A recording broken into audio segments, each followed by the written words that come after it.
Assalamualaikum warahmatullahi wabarakatuh. Alhamdulillah. Alhamdulillahilladzi amarna bi islahi ma'isatina linaili sa'adah wa ridha. Amma ba'd.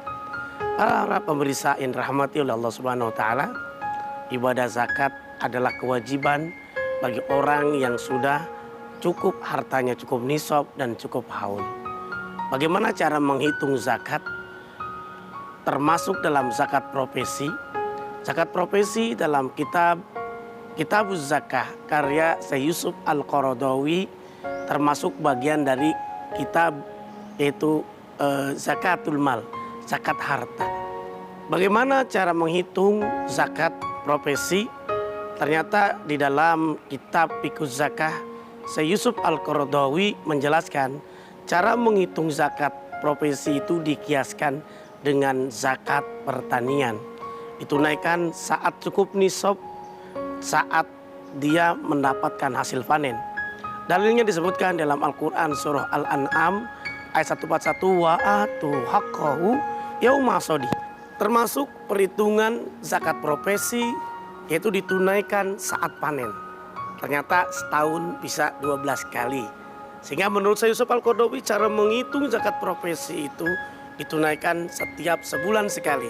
Saat harta kita cukup nisab, berapa nisab untuk zakat pertanian? 5 ausak, kemudian dalam bentuk gabah kurang lebih 653 kg gabah. Kemudian digiling menyusut menjadi 520 kg dalam bentuk beras. Asumsi harga beras 1 kilo adalah Rp10.000, berarti dikali 520, orang yang memiliki penghasilan Rp5.200.000, berarti hartanya sudah cukup nisab. Menurut fatwa MUI nomor 3 tahun 2003, cara perhitungan zakat profesi itu dikiaskan dengan emas. Ditunaikan bukan setiap bulan sekali, tapi setahun sekali. Selama harta kita cukup nisab dan cukup haul. Dalam hadis disebutkan la zakata hatta yahula alaihil haul. Tidak wajib zakat termasuk zakat profesi sampai 1 tahun. Oleh karenanya zakat profesi menurut fatwa MUI nomor 3 tahun 2003 ditunaikan setahun sekali. Pertanyaannya kemudian, berapa nisab? Batas minimal kita wajib mengeluarkan zakat profesi. Kita hitung gaji kita selama setahun. Umpamanya gaji kita sebulan 10 juta dikali 12 berarti 120 juta rupiah. Kemudian berapa nisab emas? Nisab zakat profesi adalah 85 gram emas dikali 1 juta berarti kurang lebih 85 juta rupiah. Berarti orang yang penghasilan setahun itu 85 juta rupiah wajib zakat. Kalau tadi ada contoh kasus orang yang penghasilan 10 juta dikali 12 bulan berarti sudah melebihi nisab 85 juta. Berarti berapa zakatnya? Kalau saja tadi dihitung 120 juta dikali 2,5%, maka kita bayar zakat setahun 3 juta rupiah. Boleh kita angsur sebulan juga bisa. Setelah dihitung setahun 3 juta dibagi 12, maka kita akan bayar zakat sebulannya adalah Rp250.000. Inilah cara perhitungan kalau kita ingin mengeluarkan zakat.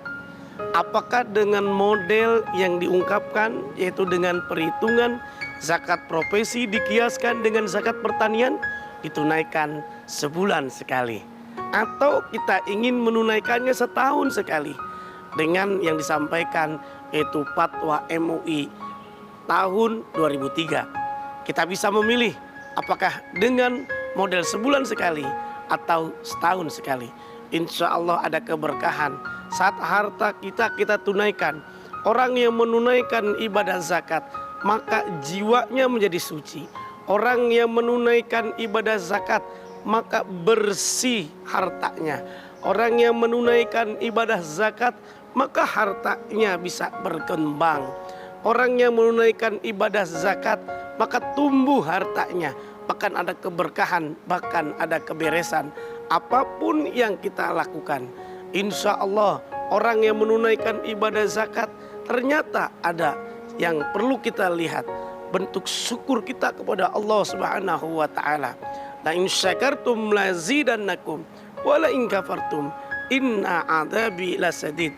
Bahkan dengan kita berbagi kepada orang lain, maka kita bisa menghidupkan ekonomi yang lainnya, bisa membantu mereka yang kurang membutuhkan, mereka yang sangat membutuhkan, bahkan kita berikan sumber dari dana zakat, sehingga dengan dana zakat harta kita akan meningkat. Ada keberkahan yang luar biasa. Allah pun menegaskan dalam surah At-Talaq, orang yang bayar zakat maka insya Allah rezekinya ada sumber-sumber yang lainnya. Wa may yattaqillah yaj'al lahu makhraja wa yarzuqhu min haitsu la yahtasib. Diberikan rezeki oleh Allah dari yang tidak disangka-sangka. Bahkan dalam ujung ayat tersebut disebutkan, saya ja'alallahu ba'da usri yusra, maka akan diberikan urusannya yang awalnya sulit jadi mudah, lebih mudah lagi. Inilah simbol orang yang mampu menunaikan ibadah zakat. Bahkan ada keberkahan saat orang menunaikan ibadah zakat. Diilustrasikan ketika dia ingin memasak ayam. Ternyata ayam yang hidup itu pertama disembelih dulu, darahnya dibuang, kotorannya dibuang, bulunya dibuang, dibersihkan. Kemudian setelah bersih baru dihidangkan. Kita ingin masak soto, kita ingin sate, maka sate itu menjadi protein hewani bagi kita yang telah menunaikan ibadah zakat, seperti dibersihkan dulu kotorannya sehingga dimakan menjadi protein hewani.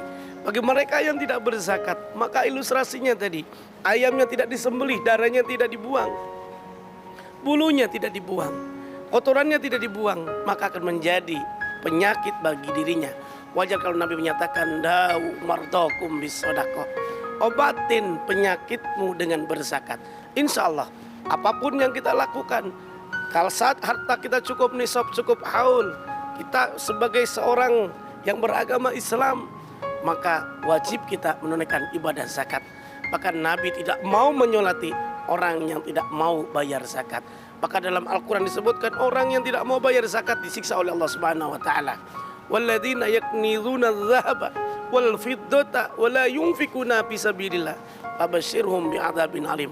Mereka punya harta kemudian tidak dizakatkan, maka akan disiksa oleh Allah Subhanahu wa taala. Na'udzubillahi min dzalik. Mudah-mudahan ada manfaatnya buat kita semua. Wallahu alam, wallahu muwaffiq ila aqwamit thoriq.